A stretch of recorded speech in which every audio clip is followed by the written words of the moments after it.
Sveiki, šiandien aš jums parodysiu, kaip padaryti spąstus iš komandų blokų. Komandų blokus galite gauti parašę taip.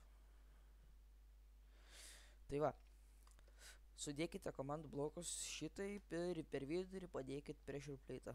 Spaudžiam 10 dabar, rašome TP, ETP ir parašome koordinates. Vidurinės visada aukštis ir reikia jį padaryti didelį, kad žaidėjas krisdamas susimuštų. Koordinatės galite pažiūrėti paspaudę F3. Čia rašome game mode 0 ir ETP, o čia rašome spawn point, ETP ir tas pačias koordinatės kaip ir pirmam blokė. Ir viskas. Kai užlipi štygas atsitinka. O kai respawninės.